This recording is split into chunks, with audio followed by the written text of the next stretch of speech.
Merci à tous d'être aussi nombreux un vendredi en fin de journée. Et puis merci à Fabienne, merci à Bernard, je les vois tous les deux, euh, de m'avoir permis d'apprendre autant pendant ces 2 jours. Euh, Pendant ces 2 jours, j'ai appris davantage que dans la plupart des congrès internationaux où j'ai été. Et d'ailleurs, je n'arrête pas de me poser la question pourquoi. En tout cas, on termine par une réflexion méthodologique. Ça fait un peu punition. Elle va être de courte durée, rassurez-vous.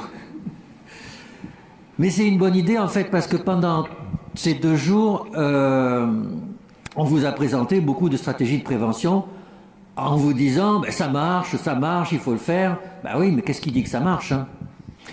Et en particulier, je vais revenir sur la deuxième conférence qu'il y a eu, celle donnée par Xavier Briffaut.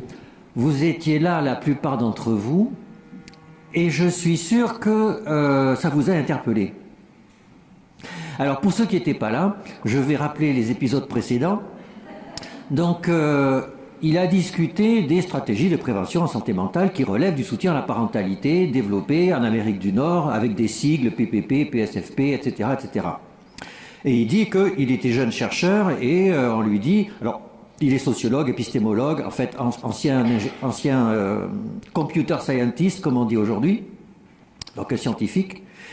Et on lui dit, ben voilà, il y a ces stratégies de prévention, elles sont en Amérique du Nord, et puis il faut voir, faut que tu fasses une méta-analyse pour voir si ça peut marcher en France, etc. Et il fait ça, et puis lui il dit, ben en fait, tout le monde dit que c'est prouvé, qu'on a prouvé l'efficacité, mais moi je le vois pas. Et pourquoi? Ben parce que d'abord, les critères d'efficacité, vous vous souvenez, il dit, ben ils sont discutables. Après, il y a d'autres problèmes méthodologiques. Alors, on va revenir dessus. Des randomisations en cluster, on randomise des groupes, et en fait, il suffit qu'un groupe change un peu, et puis la conclusion s'inverserait. Et puis à ce moment-là, même si on regarde le contenu des interventions, ben il dit, regardez, on fait faire ça aux parents, mais en fait, quelque part, moi, ça m'inquiète un peu. Et puis il dit, mais même si on gratte, alors là, avec un regard de sociologue, où est-ce que ça a été créé?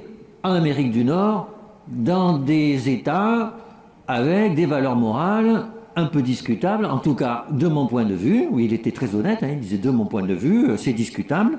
En tout cas ça repose sur des éléments idéologiques, et puis derrière il y a pour lui un projet sociétal sous-jacent qui viserait à objectiviser l'humain, à le biologiser et à oublier que nous vivons dans une famille, une société, que tout ça est en interaction et que c'est pas en transformant un comportement et un cerveau qu'on va changer une société.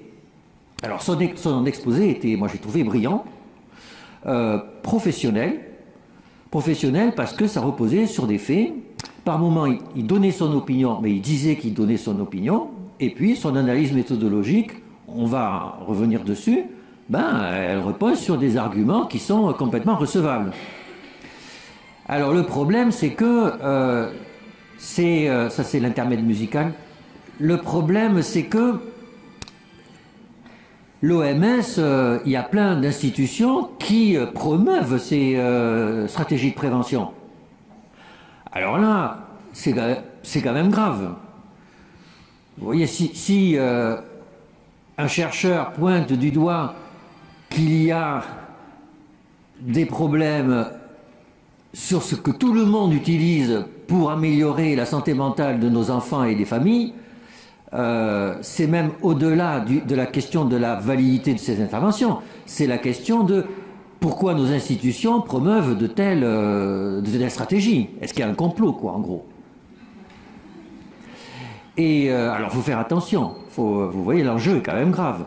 En gros, on risque de jeter le bébé avec l'eau du bain, quoi.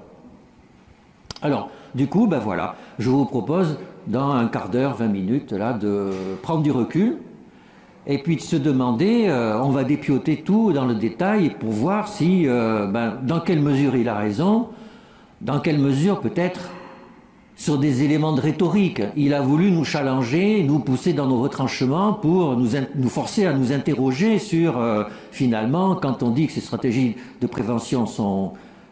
on a prouvé leur efficacité, est-ce que c'est... c'est pas la même. Est-ce que ces stratégies de prévention sont fiables ou pas? Bon, alors bien sûr, il faudrait que je fasse comme lui, que je commence par des éléments de réflexivité. Donc, je suis professeur de biostatistique, donc du coup, c'est un conflit d'intérêt en soi. Mais néanmoins, comme autre conflit d'intérêt, c'est que j'aime pas trop ces interventions, ces stratégies de prévention du type PPP, etc., etc. Voilà. Donc, faites-en ce que vous en voulez. Alors, revenons au point concret. Alors, il y a quand même un premier élément qui est l'éléphant dans la pièce, comme disent les anglo-saxons, qui est un élément méthodologique, hein. C'est que les méthodologies d'évaluation des stratégies de prévention, en fait, c'est les mêmes que les méthodologies d'évaluation de l'efficacité des thérapeutiques.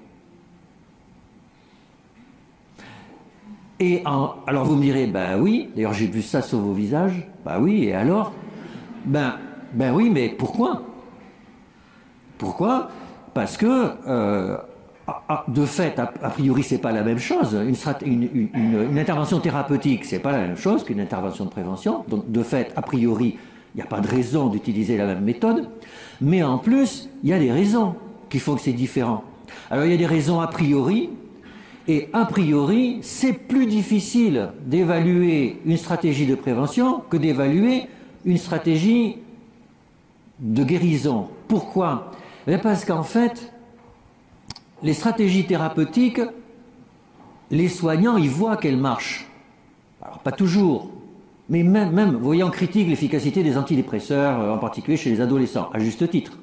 Mais je suis sûr que vous avez déjà vu des adolescents sous antidépresseurs qui allaient mieux après qu'avant. Vous voyez ça? Alors, je veux bien qu'on le critique statistiquement, à juste titre. Mais ça se voit, il se passe quelque chose quand même. Alors c'est peut-être un effet placebo, encore que c'est quand même, on voit des choses qui sont plus subtiles que ça, mais en tout cas on voit que ça fait quelque chose. Mais une stratégie de prévention, vous ne pouvez pas voir que ça fait quelque chose. Vous ne pouvez pas voir. Et c'est d'autant plus de la prévention qu'on voit moins. Vous voyez, les stratégies d'intervention ultra précoce, vous ne pouvez pas voir qu'en fait l'enfant 10 ans après ne va pas développer un trouble. Comment voulez-vous voir ça? Et donc du coup c'est plus compliqué à évaluer, mais en plus c'est plus compliqué de fabriquer une stratégie de prévention. Parce qu'un soin, en fait, vous voyez comment on fabrique les soins, en particulier les soins non médicamenteux qu'on utilise beaucoup. Vous avez votre pratique clinique, vous vous lancez dans un soin psychothérapeutique et vous dites tiens, moi je vais changer, je vais faire ça, et puis vous le faites, et puis ça marche bien de ça, dans le trauma, voilà, si je fais ça. Et un jour, vous dites, j'écris cette modalité de prise en charge, j'appelle ça EMDR, etc., etc. Mais vous avez pu le tester sur des dizaines et des dizaines de patients. Vous avez façonné votre soin. Comment voulez-vous façonner une stratégie de prévention? Comment voir petit à petit que ça marche de mieux en mieux, alors que ça ne se voit pas?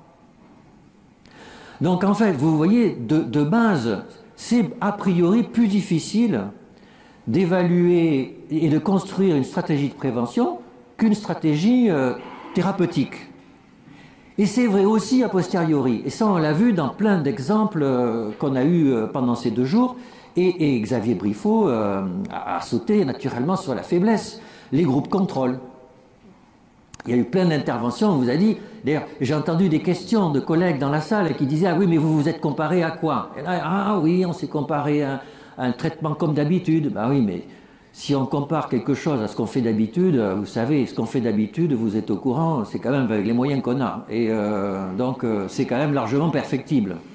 Et donc, si vous mettez beaucoup d'argent dans une stratégie et que vous comparez à ce qu'on fait d'habitude, en général, ça marche. Hein. Donc, mais oui, mais c'est un biais ultra connu qui fait que quand on évalue une nouvelle psychothérapie, on évalue le groupe contrôle, c'est une prise en charge habituelle à intensité identique. C'est-à-dire en nombre d'heures de soins identiques. Sinon, ce n'est pas du jeu. Et alors ça, dans les stratégies de prévention, c'est un vrai souci, mais et pas qu'en psychiatrie et santé mentale. Par exemple, vous savez, pour éviter des pathologies cardiovasculaires, on dit qu'il faut manger des graines, des nuts, des amandes, des noisettes, des pistaches, etc. Ben, vous faites un essai randomisé, donc il faut un consentement éclairé. Vous donnez à des gens des nuts, ça a été fait, hein. Et aux autres, vous dites, ben, vous ne mangez rien, vous. Ben, vous expliquez aux gens qui vont manger rien, qu'en fait c'est bien de manger des nuts. Qu'est-ce qu'ils font? Ben, ils en achètent, ils en mangent. Et c'est vrai. Et à la fin, vous ne pouvez rien montrer. Alors que vous voyez, quand vous testez un nouveau médicament, ils ne peuvent pas l'avoir. Ou une prise en charge psychothérapeutique, ça ne marche pas. Mais c'est un vrai problème concret, hein, qui se pose tous les jours. Mais les notes, ça marche vraiment, au passage. Même les cacahuètes. Donc, a posteriori, c'est plus difficile. Et puis, le troisième point qui fait que évaluer une stratégie de prévention, c'est beaucoup plus difficile qu'évaluer une stratégie d'efficacité thérapeutique, c'est qu'il y a beaucoup moins d'argent. Il y a de l'argent pour évaluer les médicaments. Pourquoi? Ben parce que ce sont les firmes pharmaceutiques qui vont gagner de l'argent avec les médicaments qui les évaluent. Donc du coup, il y a de l'argent. Évaluer les psychothérapies, ça a été plus difficile, mais les associations de psychothérapeutes, en particulier aux États-Unis, qui sont puissantes et qui ont de l'argent, ont mis en place des essais thérapeutiques pour montrer aux assurances que ça marchait. Mais qui va payer les stratégies de prévention? Et donc quand vous mélangez tout, eh bien, effectivement, les stratégies de prévention ne sont pas très bien évaluées.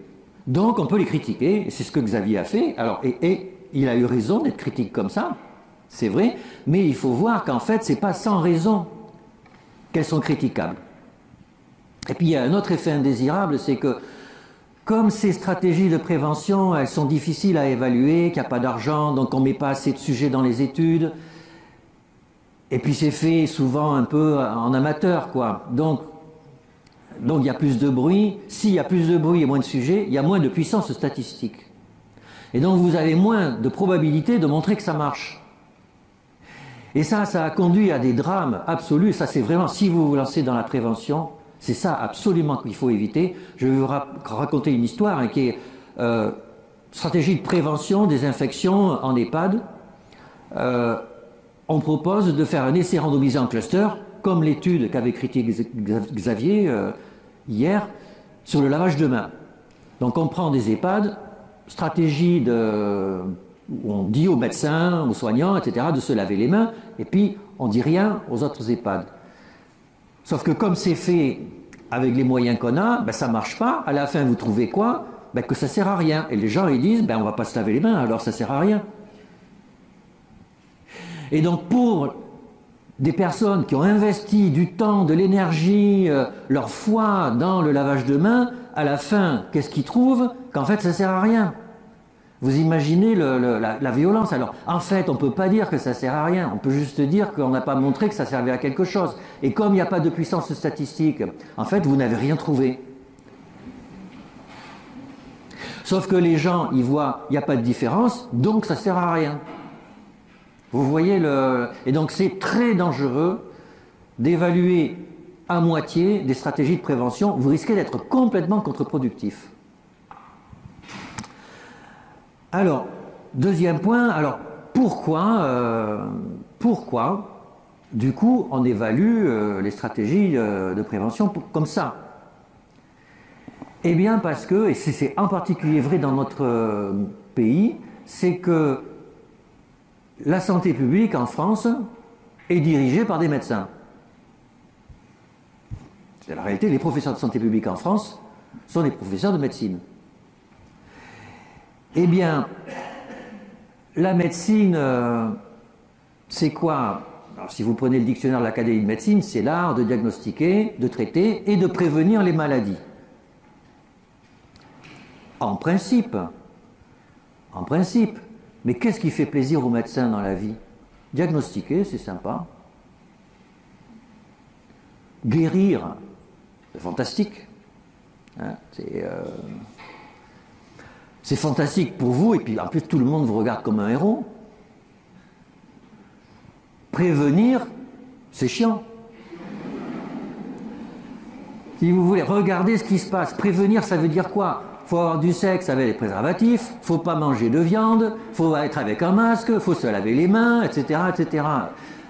la plupart des stratégies de prévention, c'est rasoir, quoi. Non seulement vous voyez pas que ça sert vraiment à quelque chose, mais en plus vous apparaissez comme l'individu qui aime pas la vie, quoi. Et donc du coup, quand on dit ah c'est terrible, les médecins ils sont mauvais en prévention, mais c'est qu'ils veulent pas faire de prévention. C'est même pas qu'ils savent pas, etc. On leur apprend pas, mais ils aiment pas ça. Et d'ailleurs, même figurez-vous qu'on peut s'interroger sur la légitimité que le médecin a à agir en prévention. C'est une vraie question, hein. Quand vous réfléchissez, quand Guilhem il dit c'est quoi le médecin, c'est la réponse à une plainte. Dans la prévention, il n'y a pas de plainte. Or, le médecin a une forme d'autorité sociale. Quelle est la légitimité d'utiliser l'autorité sociale du médecin pour dire aux gens de mettre des préservatifs, de ne pas fumer, de faire du sport, etc. Je ne suis pas sûr que ça colle bien. Et d'ailleurs, entre nous, vraiment, pour moi, la prévention primaire ne doit pas relever de la médecine. Hein, les psychologues, infirmiers, infirmières, etc., sont bien mieux placés que nous pour faire ça. Et en plus, ça coûte moins cher. Donc voilà le pourquoi. Alors, du coup, dans le temps qui reste, comment faut-il faire alors? Comment faudrait-il faire pour évaluer des stratégies de prévention? Alors là, il faut revenir aux fondamentaux de l'évaluation. Il y a un mot que tout le monde utilise, c'est le niveau de preuve. Et d'ailleurs, vous avez vu ce que disait Xavier Briffaut, c'est qu'en fait, il sous-entendait que le niveau de preuve de ces interventions était faible. Et est-ce que vous connaissez la définition d'une preuve? Eh bien, une proposition est prouvée quand elle est établie par une méthodologie reconnue et qu'elle entraîne une croyance. Et c'est vrai, si vous voulez, ça se sent très bien. Hein. S'il y a la méthodologie, il y a des essais randomisés qui montrent que l'homéopathie 30CH, ça marche. Hein. Mais vous n'y croyez pas, en tout cas, là, sûrement la plupart d'entre vous. Vous voyez, il faut qu'il y ait de la croyance aussi. Et ça a à voir avec ce qu'il disait, avec les idéologies qu'il y a derrière les soins. Et d'ailleurs, vous savez bien qu'il y a des gens qui ne croient pas à l'efficacité de certaines psychothérapies, juste sur des arguments de croyance.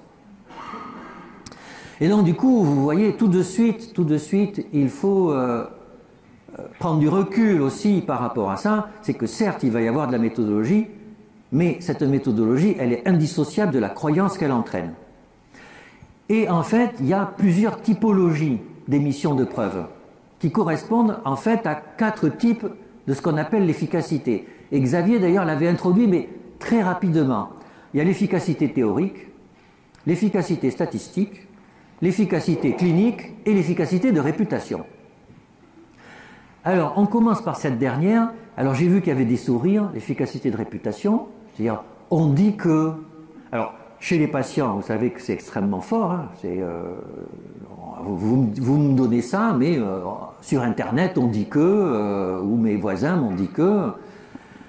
Et donc on va dire oui, mais c'est parce que les gens ne savent pas, moi j'ai été instruit, formé, scientifique, et donc je ne fais pas pareil. Ça n'est pas vrai. Tous les soignants, y compris les plus scientifiques, font reposer leur pratique en partie sur l'efficacité de réputation.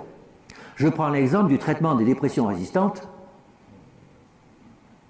C'est la réputation qui fait qu'on rajoute des hormones thyroïdiennes, de l'aripiprazole, de la stimulation. Vous dites, il y a des niveaux de preuve, mon œil.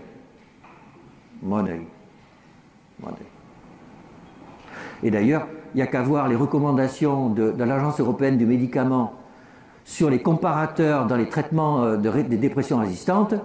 Vous avez une lituanie de choses et ils disent, en fait, on ne sait pas trop quel devrait être le gold standard dans le traitement des dépressions résistantes. Et en fait, on parle entre nous et on dit, mais tu fais quoi, toi, dans ces cas-là? Moi, je fais ça et ça marche. Ah ouais, d'accord, merci, alors je vais le faire, etc. C'est comme ça qu'on fait en partie. Il faut être honnête. Et donc là, on est à un niveau où le niveau méthodologique est très bas, mais la croyance est très forte. Parce que c'est un de vos amis qui vous l'a dit. Alors, je ne dis pas que c'est bien ou que c'est mal. Je dis que, en termes éthiques, je dis que c'est comme ça et qu'il faut en être lucide. C'est-à-dire qu'au moment où vous dites je propose telle stratégie d'intervention ou telle stratégie thérapeutique, il faut que vous ne soyez pas dupe de vous-même. Il faut que quand vous le faites, vous vous dites ben, un tel m'a dit qu'il faisait ça, je vais le faire parce que je pense que c'est quelqu'un de bien, je lui fais confiance. C'est pas très scientifique, mais au moins vous savez pourquoi vous le faites. Alors après, il y a l'efficacité clinique. Alors ça, et c'est ce qui a fait que pendant longtemps, les psychothérapies n'ont pas été évaluées. Pourquoi? Parce que les psychothérapeutes disaient, ben, moi je parle avec mes patients et puis je vois qu'ils vont beaucoup mieux après qu'avant, donc ça marche. Et ça se respecte. Ça se respecte, c'est pas scientifique non plus. Un placebo peut avoir une efficacité clinique, l'homéopathie a une efficacité clinique, c'est incontestable. Mais bien sûr, ça ne veut pas dire que c'est différent d'un placebo, etc., qu'il faille le payer très cher, etc., etc. Alors, le problème, c'est qu'avec les stratégies de prévention, ça ne marche pas. Autant il y a de la réputation au niveau des stratégies de prévention, autant il n'y a pas d'efficacité clinique dans les stratégies de prévention. Alors, après, l'efficacité théorique a été très forte au début de l'invention des médicaments. Les antibiotiques ont été évalués sur une efficacité théorique, c'est-à-dire la tuberculose, c'est le bacille de Koch. Mon médicament tue le bacille de Koch dans une boîte de pétri ou autre chose. Donc le médicament va guérir mon patient et ça marche. Oui, c'est une efficacité théorique et ça marche. Mais en fait, avec le temps, on s'est rendu compte que ça marchait parfois, mais que souvent, la théorie ne fait pas tout.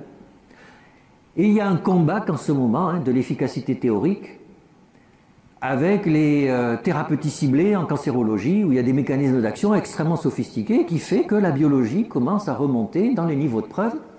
Et ça a son influence dans l'évaluation des stratégies de prévention, où on voit des stratégies de prévention qui reposent sur des théories très sophistiquées, et les gens disent donc ça va marcher.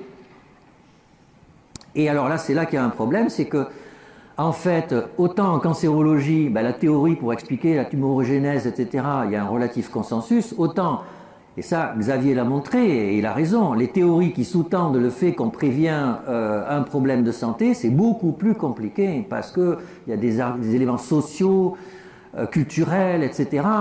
Et du coup, alors, je vous renvoie à un article du Lancet Psychiatrie de 2018, consacré à la stratégie en santé mentale. Le premier auteur, c'est Celso Arango, qui est un pédopsychiatre.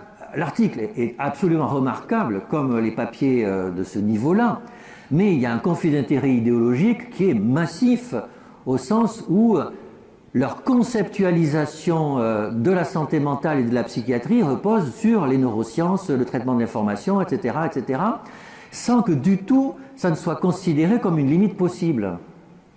Et ça, c'est terrible parce que du coup, de fait, la stratégie de prévention doit être comme ça, et avec le risque que les politiques qui s'en servent après, n'aient absolument aucun recul critique par rapport à cet élément qui est capital. C'est-à-dire que quand on construit une stratégie de prévention, on la construit à partir d'une théorie qui, en fait, relève avant tout d'une idéologie. D'ailleurs, c'est très intéressant à voir dans le détail. C'est pas que le comportement, etc. Quels sont les pays dans lesquels il y a le plus d'implication dans la prévention? Ce sont des pays de culture protestante. Je pense que c'est pas sans raison. Vous voyez, c'est pas sans raison que cette culture-là insiste sur le fait que prévenir, c'est bien. Alors que nous, qui sommes plus dans une culture catholique, en fait, avant, c'est pas grave. Après, on soigne. Alors, c'est la vie, c'est la vie, mais encore une fois, il faut en être lucide. Alors après, bien sûr, il y a l'efficacité statistique. L'efficacité statistique qui est considérée comme le Graal aujourd'hui, et dans la plupart des stratégies de prévention, l'évaluation repose sur des études statistiques qui sont en général des études randomisées. Et c'était le cas de l'étude qu'a présentée Xavier. Pourquoi? Parce que les médicaments sont évalués par des études randomisées. Pourquoi? Parce que ce sont des produits industriels et que ça se prête bien à ça. Donc ils se ressemblent tous les médicaments se ressemblent, donc on peut tirer au sort et puis les comparer en moyenne, etc. Sauf que évaluer une stratégie de prévention de la même façon qu'un médicament, vous voyez bien que méthodologiquement c'est compliqué. Et d'ailleurs, c'est pour ça que dans l'étude qu'il a présentée, c'était pas des randomisations de sujets, c'était des randomisations de clusters de sujets. Et oui, une randomisation de clusters, c'est plus fragile qu'une randomisation de sujets.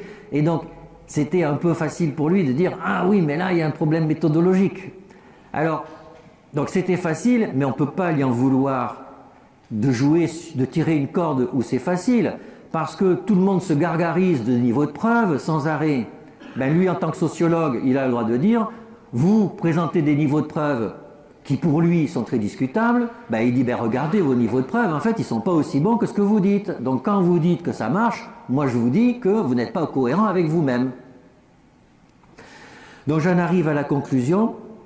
La conclusion, vous voyez, comme toujours c'est compliqué. Mais c'est toujours comme ça. Évaluer les thérapeutiques c'est compliqué, évaluer les psychothérapies c'est compliqué, évaluer les stratégies de prévention c'est compliqué. Et le risque qu'il y a à ce moment-là, c'est de dire « Ah, c'est compliqué » et c'est de rentrer dans le nihilisme méthodologique, c'est-à-dire que du coup on fait rien puisque c'est compliqué. Mais si vous faites rien, il n'y aura pas de prévention. Il faut être honnête, s'il n'y a pas de prévention, c'est pas bien. Surtout en santé mentale. Là, on a vu pendant ces 2 jours que quand même ce qui se passe très tôt a un impact sur ce qui se passe après. Et c'est massif. Donc du coup, il faut vraiment agir tôt. Donc il faut faire de la prévention. Alors, quelle est la solution? La solution, il faut faire ces études, il faut les faire avec des essais randomisés en cluster, ça serait bien d'avoir plus d'argent, mais il ne faut pas rêver, on n'aura pas beaucoup plus. Donc il faut les faire, mais il faut avant tout être humble et lucide et modeste quand on en tire les conclusions qu'on en tire.